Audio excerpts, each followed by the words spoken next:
ala habibina al-Mustafa wa ala alihi wa ashabihi wa man da'a bida'watihi ila yaumil qiyamah. Wa ya ibadallah, usikum wa nafsi wa iyaya bitaqwallah, faqad fazal muttaqun. Hadirin sidang jemaah Jumat rahimakumullah. Hari-hari ini kita dikejutkan dengan peristiwa pembunuhan yang dilakukan oleh seorang bocah, seorang anak yang orang mengenalnya sebagai anak yang pintar, anak yang cerdas, anak yang berprestasi, dan tidak ada yang menyangka bahwa dia bisa melakukan pembunuhan terhadap orang tuanya. Ma'asyiral muslimin sidang jemaah rahimakumullah. Bahkan yang lebih mengejutkan, ada hasil penelitian yang menunjukkan anak-anak remaja di Indonesia lebih dari 1,5% mereka ingin bunuh diri, dan 0,9% di antara mereka membayangkan kurang lebih hal yang sama. Penelitian yang lain juga menunjukkan bagaimana generasi yang disebut dengan Gen Z, yang kemudian dikenal sebagai generasi strawberry, generasi yang tampak di luar seperti strawberry, dia keras tetapi ketika ditekan maka dia akan hancur. Seperti itulah gambaran yang kita lihat hari-hari ini, bagaimana mental yang terjadi atau yang dialami oleh anak-anak muda kita, generasi-generasi yang disebut sebagai generasi Gen Z. Ma'asyiral muslimin sidang jamaah Jumat rahimakumullah. Peristiwa yang mungkin tidak terduga, peristiwa yang mungkin menyentak kita semua, tetapi itu nyata terjadi di tengah-tengah kehidupan kita. Pertanyaannya, mengapa itu terjadi? Dalam kasus yang tadi Khatib sampaikan, maka ada yang menganggap bahwa peristiwa yang dialami oleh anak pintar tadi, setelah didalami, karena dia kemudian akhirnya merasa menyesal, dan setelah didalami lagi, katanya ada membisikkan, ada bisikan-bisikan yang mendorong dia untuk melakukan itu. Ma'asyiral muslimin sidang jamaah Jumat rahimakumullah. Di tengah situasi masyarakat yang kita lihat hari ini, yang tampak mungkin tidak ada masalah, tetapi ternyata menyembunyikan kerapuhan mental yang luar biasa. Kerapuhan mental itu kemudian menyeruak di tengah-tengah kita dengan berbagai macam hasil temuan yang tadi Khatib sampaikan di awal datanya. Dan tentu bagi kita, ini sesuatu yang harus menjadi perhatian kita semua. Oleh karena itu, ma'asyiral muslimin sidang jamaah Jumat rahimakumullah, sebagai umat Islam, mari kita kembali bagaimana Allah Subhanahu wa taala menjelaskan. Salah satu di antaranya bagaimana Allah menyatakan dalam surat Al-Ma'arij. Allah menyatakan, innal insana, sesungguhnya manusia, khuliqa halu'a. Manusia itu sungguh-sungguh memang diciptakan dengan keluh kesah. Idza massahu syarru jazua. Ketika dia ditimpa sesuatu yang buruk, maka dia akan mengeluh. Wa idza massahul khairu manu'a. Ketika dia mendapatkan kebaikan, dia tidak mau berbagi. Illal musallin, kecuali orang yang sholat. Kenapa Allah mengecualikan orang yang sholat? Itu dengan asumsi. Karena pertanyaannya, apakah anak yang tadi melakukan pembunuhan itu tidak sholat? Ternyata dia sholat, ternyata dia ibadah. Anak yang rajin, anak yang taat, anak yang baik selama ini. Tapi di ayat ini Allah menyebutkan illal musallin, kecuali orang yang sholat. Di dalam ayat atau di dalam nas yang lain, di sana dinyatakan innas sholata sakanun. Sholat itu membawa kedamaian, membawa ketenangan. Masalah-masalah psikologi seperti depresi, atau masalah-masalah yang bahkan mengarah kepada trauma, itu adalah masalah kejiwaan. Masalah kejiwaan ini yang kemudian memunculkan bisikan-bisikan, letupan-letupan di dalam batin. Bagaimana cara Islam kemudian menyembuhkan ini? Dan bahkan hari ini kita melihat banyak sekali penyakit-penyakit yang muncul. Itu diantaranya karena masalah yang muncul dari dalam diri kita. Orang terkena penyakit jantung misalnya, itu kebanyakan karena sering memendam di dalam hatinya, memendam masalah, memendam beban hidup dan sebagainya. Karena sering memendam masalah-masalah seperti itu, maka itu berdampak pada kesehatan, mulai dari psikis, kemudian akhirnya menjalar kepada masalah yang sifatnya fisik. Karena sesungguhnya Allah menciptakan mekanisme di dalam tubuh kita itu menjadi satu kesatuan. Antara fisik dan psikis itu menjadi satu kesatuan yang tidak bisa dipisahkan. Ketika Allah menyebutkan ilal musallin, kecuali orang-orang yang salat. Salat itu bukan hanya gerakan fisik. Sebagian ahli mengatakan kalau orang itu salat malam rajin, salat duha rajin, maka insya Allah dia akan terhindar dari penyakit-penyakit kronis seperti kanker, seperti tumor, seperti jantung. Pertanyaannya, bagaimana caranya salat bisa meregenerasi semua organ tubuh dia tadi, menjadikan organ tubuh dia tadi, fisik dia tadi, kemudian menjadi begitu luar biasa. Ma'asyiral muslimin sidang jamaah Jumat rahmatullah. Banyak di antara kita yang mengerjakan sholat, tetapi tidak tahu bagaimana cara sholat Rasulullah SAW. Bagaimana gerakan sholat Rasulullah yang benar, posisi berdirinya, posisi rukuknya, posisi sujudnya, yang semuanya itu terkait dengan gerakan fisik. Dan ketika gerakan fisik itu dilakukan, karena seluruh organ tubuh kita itu saling terkait, mulai dari jantung, kemudian paru-paru, ginjal, sampai semua organ tubuh kita, saraf kita, otot kita, semua itu menjadi satu kesatuan. Oleh karena itu, ma'asyiral muslimin sidang jamaah Jumat rahmatullah, ketika kita sholat dengan benar, dengan gerakan fisik yang benar, maka itu pun bisa kita gunakan untuk menterapi penyakit-penyakit kita yang secara zahir itu membutuhkan terapi secara fisik. Ketika kita melakukan salat dengan benar, menghadirkan seperti disebutkan dalam Al-Quran, wa innaha lakabiratun, salat itu sesungguhnya berat, illa alal khashiin, kecuali bagi orang yang khusyuk. Siapa orang yang khusyuk di dalam salatnya? Alladzina yadunnuna annahum mulaqu rabbihim wa annahum ilaihi raji'un. Yang ketika dia salat, dia merasa yakin bahwa dia sedang bermuajahah, dia sedang berinteraksi, sedang berdialog, sedang bermunajat cinta dengan Rabbnya. Yadunnuna annahum mulaqu rabbihim wa annahum ilaihi raji'un. Di situ kemudian Imam Al-Ghazali menyebutkan bahwa salat itu bukan hanya harakah badaniyah, tetapi salat itu juga merupakan harakah ruhiyah, gerakan ruh. Karena itu kemudian di dalam nasnya ada disebutkan innas salata sakanun. Ketika orang itu melakukan salat, dia akan menghadirkan ketenangan. Ma'asyiral muslimin sidang jamaah Jumat rahmatullah, secara fisik salat bisa kita gunakan untuk menterapi penyakit fisik kita. Secara psikis salat bisa menghadirkan ketenangan, sehingga kemudian itu akan menurunkan tensi, menurunkan tekanan, menurunkan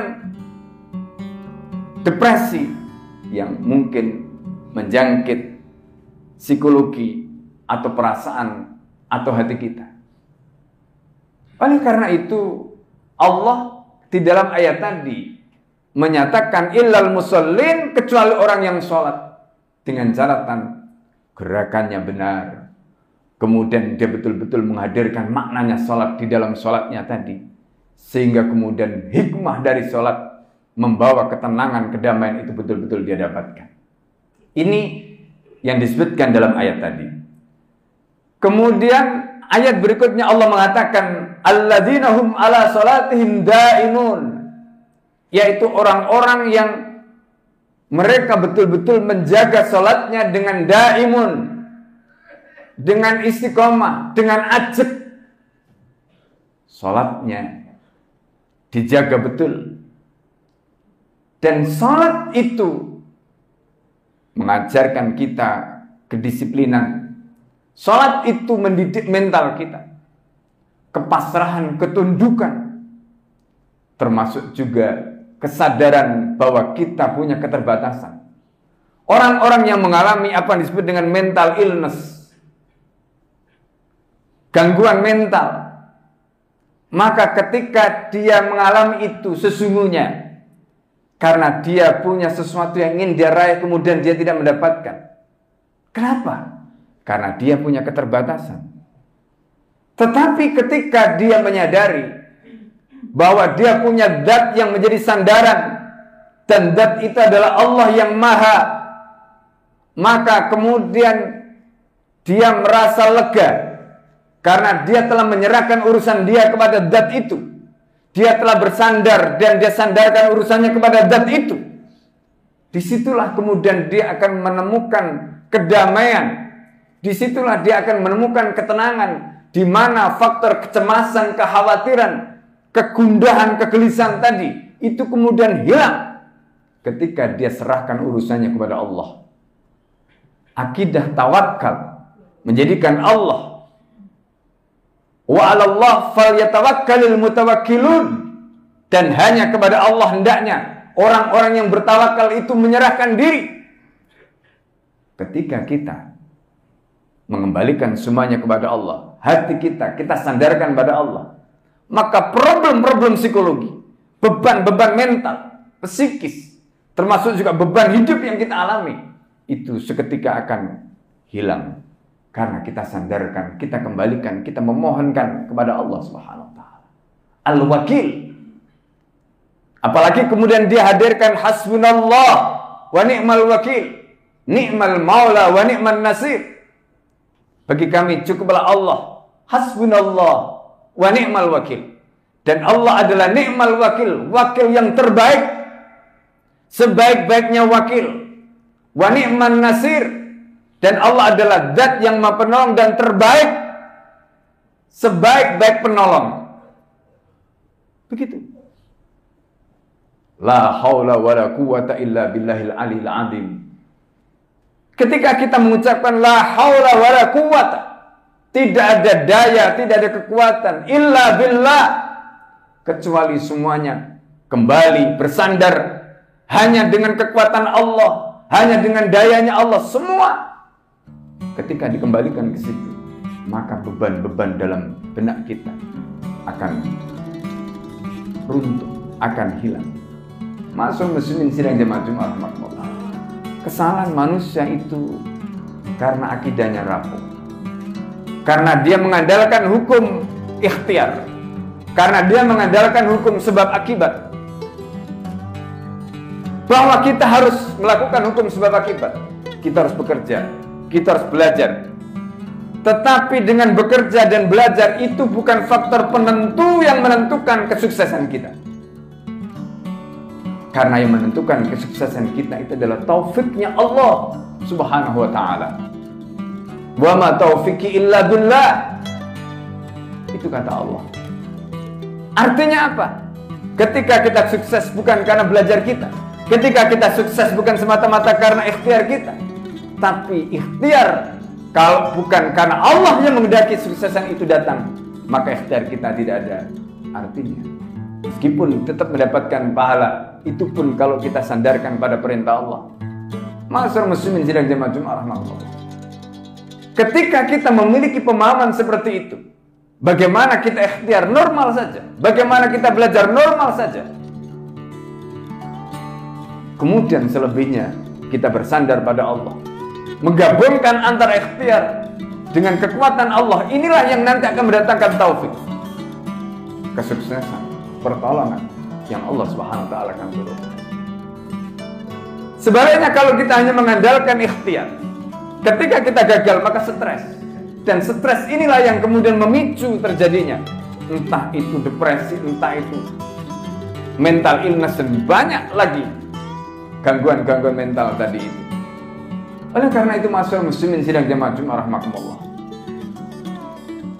ini yang harus dipahami oleh kita semua.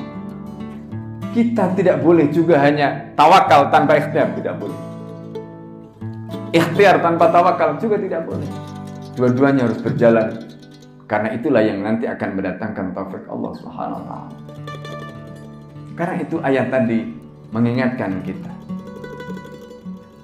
tentang pentingnya kita berserah diri kepada Allah Subhanahu wa taala. Ketika kita punya masalah, kemudian kita munajat pada Allah.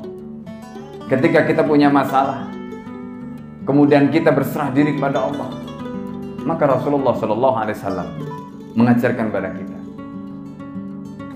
ma khaba man istasyara wa man nadima man istakhara.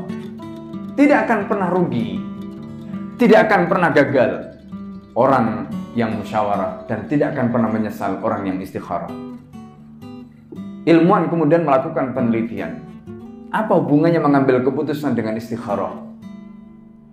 Masyarakat muslimin sidang jamaah Jumat rahimakumullah, hasil riset membuktikan ketika orang itu sujud, pada saat kepala itu posisinya di bawah jantung, oksigen yang masuk di kepala kita, aliran darah yang masuk di kepala kita jumlahnya besar. Dan itu menjadikan otak kita, kepala kita, kemudian berpikir menjadi lebih encer, lebih mudah, lebih fresh. Sehingga muncul ide-ide, muncul gagasan-gagasan, muncul pikiran-pikiran genuine dari kepala kita. Maka ketika Rasulullah mengatakan seperti itu, ma khaba man istasyara wa man nadima man istakhara, maka di situ kita menemukan letak benang merahnya, di mana sebelum kita mengambil keputusan, selain kita minta pandangan orang, kita juga diminta untuk menyandarkan kepada petunjuk Allah Subhanahu wa taala. Inilah pentingnya kita bersandar dan punya sandaran agar kemudian kita tidak stres. Karena ternyata yang menentukan itu adalah sesuatu yang di luar sana, sesuatu yang bukan bisa kita kendalikan. Di sana ada ilmu Allah, di sana ada qada dan qadar. Ketika orang dengan ikhtiarnya, ketika orang dengan belajarnya, ketika orang dengan semua usahanya, kemudian meyakini seolah itu akan membawa atau mendatangkan keberhasilan, itu yang membuat dia kemudian akhirnya stres ketika gagal. Karena dia lupa bahwa di balik keberhasilan, di sana ada Allah yang menentukan semuanya. Itu namanya taufik Allah Subhanahu wa taala. Karena itu Allah kemudian melanjutkan selain ayat yang khatib bacakan tadi, walladzina fi amwalihim haqqun ma'lum lis-sa'ili wal mahrum walladzina yusaddiquna biyaumiddin walladzina hum min adabi rabbihim musyfiqun. Kemudian ayat ini dihubungkan di ayat yang ke-26 tadi, walladzina yusaddiquna biyaumiddin, orang yang membenarkan hari kebangkitan, orang yang membenarkan hari perhitungan, orang membenarkan hari kiamat. Walladzina hum min adabi rabbihim musyfiqun. Orang itu ketika dia punya keyakinan pada akhirat, bahwa hidup itu bukan hanya tentang di sini, tapi hidup itu di sini untuk ke sana, untuk ke akhirat, maka dia tidak akan pernah khawatir, dia tidak akan pernah cemas kalau kemudian ikhtiarnya di sini mungkin belum berhasil, tapi di mata Allah sudah dicatat amalnya. Karena nanti akan ada hari pembalasan, nanti akan ada hari di kemudian hari, yaitu hari kebangkitan, hari kiamat, yaumul hisab, yaumul jaza. Dia merasa enjoy saja ketika dia belum mendapatkan hasil seperti yang diharapkan. Karena hasil itu ditangguhkan oleh Allah. Sebagaimana kalau kita berdoa, kita kadang-kadang di satu sisi memahami ayat Allah yang mengatakan ud'uni astajib lakum, berdoalah kepadaku, aku akan penuhi, aku akan ijabah. Tapi kadang-kadang kita merasa doa kita belum diijabah. Enggak apa-apa, kita tidak boleh menyesal dengan doa. Karena Allah menyatakan begitu. Artinya ketika Allah mengijabah, bisa ditangguhkan, bisa hari itu langsung diberi, bisa ditangguhkan mungkin seminggu, mungkin sebulan, bisa ditangguhkan bahkan nanti akan diberikan di akhirat. Itulah pentingnya kita mengimani walladzina yusaddiquna biyaumiddin tadi. Orang-orang yang mengimani hari kebangkitan, hari pembalasan, hari akhirat. Kalau kita hari ini merasa apa yang kita inginkan belum terwujud, belum tercapai, gak akan membuat kita gelisah, gak akan membuat kita menjadi halu'ah atau idza masau syarru jazua, gak akan begitu. Kenapa? Karena kita punya apa yang Allah janjikan, akhirat. Apa yang tidak bisa kita dapatkan di sini, pasti Allah akan ganti di akhirat, pasti Allah akan kasih di akhirat. Itu yang kemudian membuat kita akhirnya merasa plong, merasa tenang, merasa enjoy, merasa santai.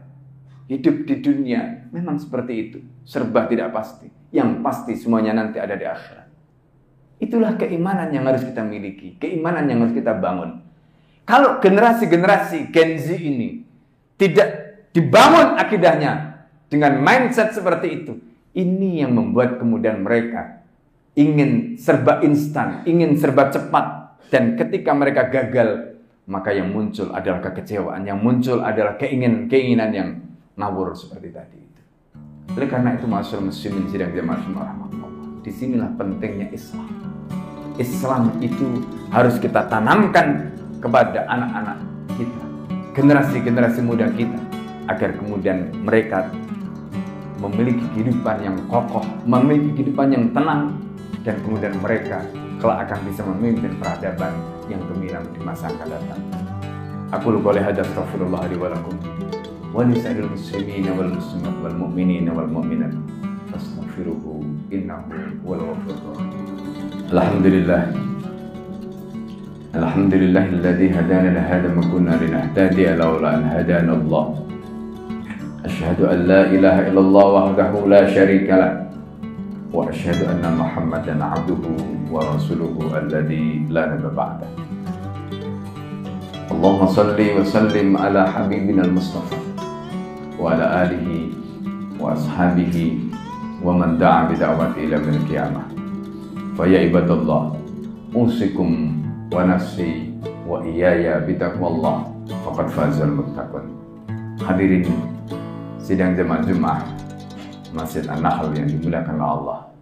Sebelum mukhatib menutup khutbah yang kedua dengan doa, sekali lagi, apa yang Allah Subhanahu wa taala ingatkan di dalam surat Al-Ma'arij tadi, sejatinya itulah kodrat manusia. Manusia diciptakan oleh Allah bukan sebagai makhluk yang perkasa, bukan sebagai makhluk yang kuat. Di dalam nas yang lain bahkan Allah menyatakan khuliqal insanu dha'ifa. Manusia itu diciptakan dalam keadaan yang lemah. Itulah kodrat manusia. Karena itu ma'asyiral muslimin sidang jamaah rahmatullah, apa yang membuat manusia yang lemah itu kemudian menjadi kuat dohir dan batinnya? Yang menjadikan mereka kuat dohir dan batinnya itu karena Islam, karena agama. Karena itu kalau seandainya mereka, bukan karena Islam yang menginstal mereka, bukan karena Islam yang membuat mereka kuat, maka mereka tetap akan menjadi makhluk yang lemah. Itulah yang kita lihat pada generasi-generasi kaum muslimin di masa lalu. Apa yang membuat mereka begitu luar biasa? Itu karena Islam. Islam yang menjadikan mereka menjadi orang-orang yang luar biasa. Oleh karena itu, Islamlah yang harus kita pegang teguh. Di saat arus perubahan, apalagi dengan proses era informasi, digitalisasi, dan berbagai macam sarana dan prasarana yang begitu luar biasa. Semuanya itu yang kemudian ikut menjadikan generasi-generasi hari ini semakin rapuh. Kenapa? Karena Islam tergerus dari dalam diri mereka. Karena itu, khatib di akhir khutbah ini ingin menyampaikan pesan bagaimana agar generasi ini tidak menjadi generasi yang lemah. Bagaimana agar manusia ini tidak menjadi manusia yang lemah. Maka Islam harus kita install di dalam dirinya. Islam itu harus kita install kuat-kuat secara kafah di dalam dirinya. Itulah yang akan menjadikan mereka menjadi manusia-manusia kuat, manusia-manusia yang luar biasa. Dan semoga kita dijadikan oleh Allah sebagai hamba-hambanya, menjadi hamba-hamba pilihan, menjadi umat terbaik, menjadi umat pilihan, umat baginda Nabi Muhammad SAW. Mari kita berdoa bersama-sama kepada Allah. Semoga kita, keluarga kita, saudara-saudara kita dijaga oleh Allah Subhanahu wa taala. Bismillahirrahmanirrahim. Allahumma shalli wa sallim ala sayyidina Muhammadin walhamdulillahi rabbil alamin. Hamdan yafi ni'amahu wa yakfi mazidah. Ya Rabbana lakal hamdu kama yanbaghi li jalalika al-karim wa 'azimi sultanik. Allahumma inna nas'aluka minal khairi kullihi ajili wa ajili ma 'alimna minhu wa ma lam na'lam wa na'udzu bika minasy syarri kullihi ajili wa ajili ma 'alimna minhu wa ma lam na'lam.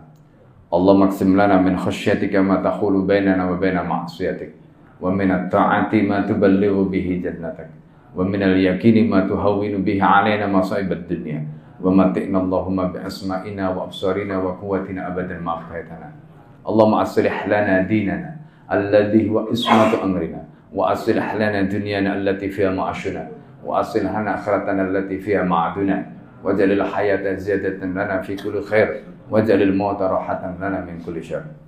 Rabbana hab lana min azwajina wa dhurriyyatina qurrata a'yun waj'alna lil muttaqina imama. Rabbi auzi'ni an ashkura ni'mataka allati an'amta 'alayya wa ala walidayya wa an a'mala shalihan tardah wa aslih li fi dhurriyyati inni tubtu ilaika wa inni minal muslimin. Ibadallah, innallaha ya'murukum bil 'adli wal ihsan wa ita'i dzil qurba wa yanha 'anil fahsya'i wal munkar. Aqimis shalah.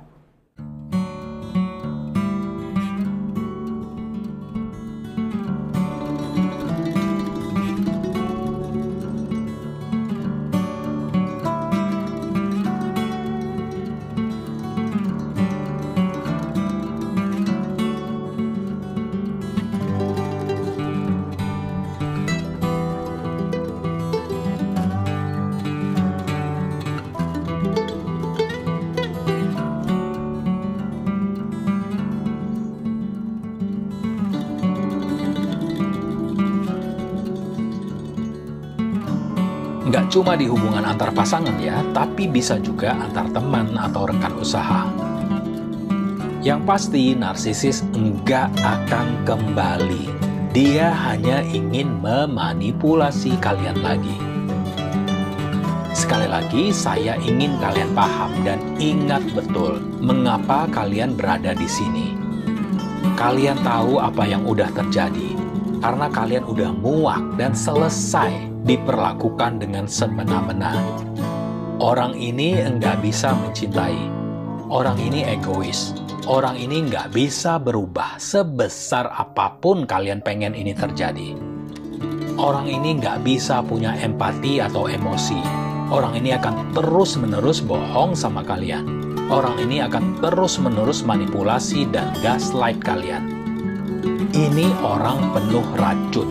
Orang ini nggak berhak berada dalam hidup kalian karena mereka nggak peduli dengan kalian atau perasaan kalian. Mereka adalah individu yang sakit dan miring, bukan kalian.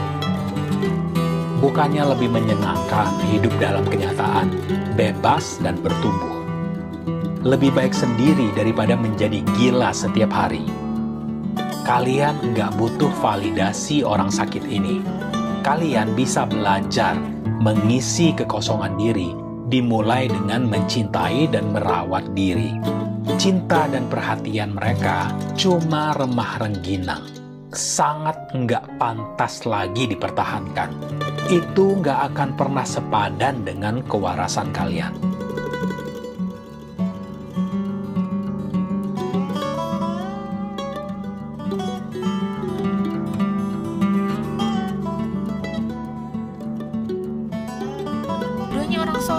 Tapi kenapa mereka bisa bercerai? Kita bisa melihat hikmah di balik pernikahan dua sahabat Nabi, orang yang soleh dan soleha, yaitu Zaid bin Harisah bersama istrinya. Dua-duanya orang soleh, tapi kenapa mereka bisa bercerai? Berarti bukan hanya kesolehan penyebab rumah tangga itu bisa berlangsung nyaman, sakinah, mawaddah, warahmah. Memang kesolehan itu adalah nomor satu, tapi banyak faktor lain yang membuat kita bisa cocok dengan manusia satu ini. Rasulullah menyuruh kita untuk berta'aruf, mengenal satu sama lain, mengenal kepribadiannya, kebiasaannya, bagaimana keseharian sosialnya. Kita melihat juga wajahnya, apakah ada ketertarikan dalam diri kita. Bisa jadi sama-sama soleh dan soleha, tapi nggak cocok. Manusia itu unik. Dia hidup bertahun-tahun dengan hobinya, dengan tabiatnya, dengan sifatnya, yang setiap manusia itu beda-beda. Jadi kita harus mencari kecocokan, karena dari hal-hal sepele pun bisa menjadi sumber kecekcokan. Karena kita nggak nyaman hidup dengan orang yang cara hidupnya sangat jauh berbeda dari kita.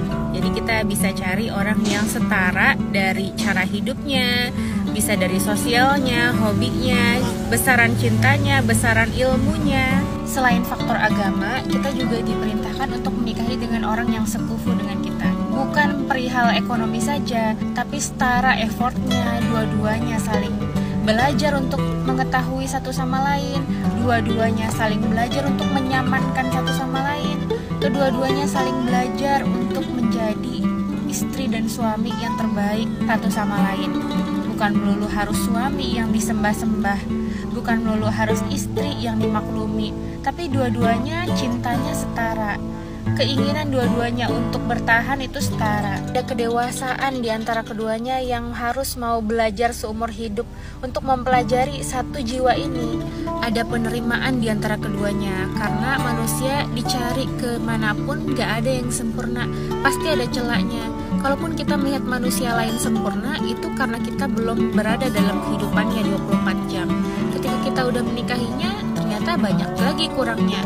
Kalau kita mencari lagi di orang lain, banyak lagi kekurangan di orang lain yang beda-beda jenisnya. Kalau kita capek dengan pasangan kita yang begini sifatnya, tapi kita mencari yang lain, ternyata ada lagi sifat lain yang kita tidak suka dari orang yang baru itu. Bukan ilmu agamanya, bukan ilmu pengetahuan agamanya yang luas yang kita butuhkan dalam rumah tangga, tapi cukup ilmu akhlak yang itu menjadikan kita nyaman untuk berkomunikasi berdua. Akhlak dikedepankan. Banyak orang yang terlihat islami tapi dia jahat terhadap istrinya. Dia egois, dia mau menang sendiri, mau dimaklumi sendiri, mau dimengerti sendiri. Maka itu akan menjadi kezoliman bagi pasangannya. Walaupun dia sholat pagi siang malam, walaupun dia berpuasa, dia berhaji, berzakat, tapi dia tidak mengerti cara menyamankan hati pasangannya. Dia tidak mengerti untuk berperan di dalam rumah tangga sebagai istri, sebagai suami. Maka kesolehan saja tidak cukup, harus ada ilmu dan juga akhlak. Kalau Rasulullah melihat istrinya ada celah, terkadang egonya tinggi, terkadang istrinya mau diperhatikan, marah-marah, Rasulullah bukannya mengeluarkan dalil yang mencerca, yang menggurui, tapi Rasulullah justru mengeluarkan kesabarannya. Rasulullah mengeluarkan rasa maafnya, Rasulullah mengeluarkan keromantisannya. Lalu kemudian setelah tenang, baru istrinya dinasehati dengan cinta dan kasih, bukan untuk menggurui dan menyakitinya. Begitu juga dengan suami. Jika suami ada salah, nasihati baik-baik, dengarkan saja dia berbicara apa maunya. Lalu setelah tenang, setelah kita suapi makan, kita siapkan mandi, baru kita beritahu bahwa sebenarnya apa yang dia katakan belum tentu benar semuanya, karena suami juga punya salah. Semuanya kita manusia biasa, harus ada penerimaan untuk bersyukur dan harus ada kesabaran untuk bertahan. Rumah tangga memang tidak selamanya indah, tapi rumah tangga juga tidak selamanya menjadi neraka. Kita bisa saling bertumbuh bersama, mau belajar bersama, berubah menjadi lebih baik bersama. Tapi kalau salah satunya saja yang berubah, maka pernikahan itu tidak akan lama, karena manusia punya batas kesabarannya. Manusia punya batas.